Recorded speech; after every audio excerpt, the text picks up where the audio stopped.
یہ آج کل بہت کنٹروورسی بھی ہو رہی ہے، اور ہمیشہ سے ہم دیکھتے چلے آئے ہیں جب بھی مذہبی لوگوں کے ساتھ گفتگو کی جاتی ہے اور ان سے کسی معاملے میں اختلاف کیا جائے تو وہ فوراً سے ہمارا علم ناپنا شروع کر دیتے ہیں، اور کسی مشکل عربی کا شعر پوچھ لیں گے، بولیں گے اس کا مطلب بتاؤ، کبھی کوئی لفظ پوچھ لیں گے، بولیں گے اس کا مطلب بتاؤ، نہیں آتا تو کہیں گے بھئی تم تو جاہل ہو، تم تو جانتے نہیں ہو۔ جب جانتے نہیں ہو تو پھر ہمارے آگے سر تسلیم خم کرو، سرنڈر کرو، جو بات تمہیں بتائی جا رہی ہے اس کو مان لو، اس لیے کہ تمہیں تو شعور ہی نہیں، اگر تمہیں شعور ہوتا تو تم اس بات کا جواب دے دیتے۔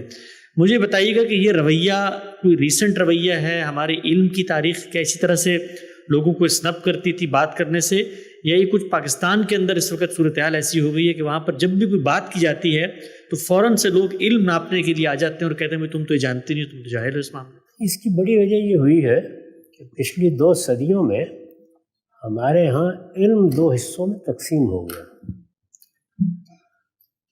ایک طرف وہ علم ہے جس میں ہم دنیوی مقاصد کے لیے مختلف فنون سیکھتے ہیں، جیسے کسی کو طبیب بننا ہے، ڈاکٹر بننا ہے، کسی کو مہندس بننا ہے، انجینئرنگ کی تعلیم حاصل کرنی ہے، کسی کو سائنسدان بننا ہے۔ اسی طرح زندگی کے مختلف پیشے شعبے جن سے انسان کی دلچسپی ہو سکتی ہے ان کی تعلیم حاصل کی جاتی ہے۔ جب آپ اس نظام سے گزرتے ہیں کوئی 16 سال 18 سال تو بہت سی چیزوں سے، بہت سی اصطلاحات سے، بہت سی تعبیروں سے واقف ہو جاتے ہیں۔ چنانچہ یہ دیکھیے کہ جو نئے پڑھے لکھے لوگ ہیں وہ جب آپس میں گفتگو کرتے ہیں تو ان میں کسی کے لیے دوسرے پر دھونس جمانا آسان نہیں ہوتا، کیونکہ کوئی آدمی کسی بھی پہلو سے گفتگو کرے تو بنیادی چیزوں سے لوگ واقف ہوتے ہیں۔ 2 صدی پہلے تک ہمارے ہاں یہی صورتحال تھی۔ مسلمان 1200 سال تک دنیا کی ایک بڑی طاقت رہے ہیں، ان کا اپنا ایک نظام تعلیم تھا، اس میں یہ صلاحیت مذہبیات کے بارے میں بھی پیدا ہو جاتی تھی۔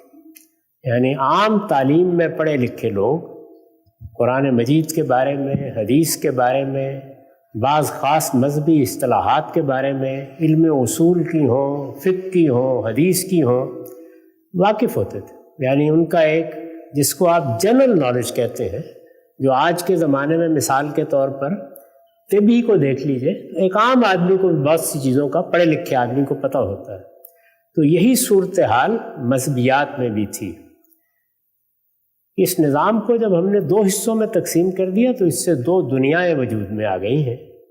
ان میں جدید علوم کی ایک دنیا ہے اور ایک وہ ہے جس میں ہمارے ہاں مذہبی تعلیم لوگ حاصل کرتے ہیں۔ اس کے نتیجے میں کمیونیکیشن ختم ہو گئی، یعنی وہاں کی اصطلاحات، تعبیرات، انداز گفتگو، اسلوب بیان بالکل مختلف ہے اور ادھر کا بالکل مختلف۔ تو اس میں جب دلیل ختم ہو جاتی ہے تو پھر دوس جمائی جاتی ہے، اس میں یہ صورتحال پیدا ہو جاتی ہے۔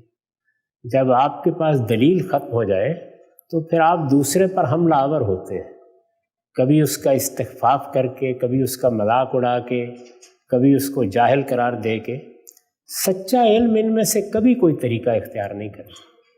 سچا علم اور بڑا عالم تو ایک شفیق استاد کی طرح آپ کو ساتھ لے کے چلتا ہے۔ وہ اگر یہ محسوس کر لیتا ہے کہ اس کا مخاطب کسی چیز سے واقف نہیں ہے تو اس کو یہ احساس دلائے بغیر کہ تم اس سے واقف نہیں ہو، اسے واقف بھی کرا دیتا ہے، بلکہ اپنے ساتھ اس کے علم میں اضافہ کرتے ہوئے استدلال کرتا چلا جاتا ہے۔ تو یہ بدقسمتی ہے ہماری کہ ایک تو 2 حصوں میں علم کے تقسیم ہو جانے نے لوگوں کے درمیان ابلاغ کا، کمیونیکیشن کا رشتہ بہت کمزور کر دیا ہے۔ اور دوسرا مسئلہ یہ ہوا ہے کہ بالخصوص ہمارے دینی تعلیم کے نظام میں استدلال کرنا نہیں سکھایا جاتا، یعنی ریزننگ نہیں سکھائی جاتی، فتویٰ دینا سکھایا جاتا ہے۔ اور استدلال کے اگر کوئی طریقے سکھائے بھی جاتے ہیں تو وہ دور حاضر کے لیے قابل فہم نہیں رہے، چنانچہ کوئی رشتہ پیدا ہی نہیں ہوتا۔ اس میں پھر کوئی چارہ اس کے سوا نہیں رہ جاتا کہ ایک دوسرے کو ذلیل کر کے اپنی بات بنوا لی جائے۔ یہ مناظرانہ ذہن ہے، یہ بدقسمتی سے جہاں پیدا ہو جائے وہاں علم کی موت واقع ہو جاتی ہے۔ سچا علم اور زندہ علم کبھی یہ طریقے اختیار نہیں کرتا، وہ اپنے مخاطبین کو ایجوکیٹ کرتا ہے، انہیں اٹھاتا ہے، انہیں ساتھ لے کے چلتا ہے، ان کی تربیت کرتا ہے، اور کبھی یہ احساس بھی نہیں ہونے دیتا۔ اس کے بہترین مناظر دیکھنے ہوں تو رسالت مآب صلی اللہ علیہ وسلم کی گفتگوؤں میں دیکھیے، اور ہم نے اپنے زمانے میں بڑے اہل علم کو دیکھا ہے، ان کی صحبت اٹھائی ہے، کبھی ان کی زبان سے یا ان کے لب و لہجے سے ایسی کوئی چیز صادر ہوتے نہیں دیکھی جو دوسروں کے لیے استہزاء کا یا ان کو نیچا دکھانے کا ذریعہ بنتی۔ بالکل واضح ہو گیا۔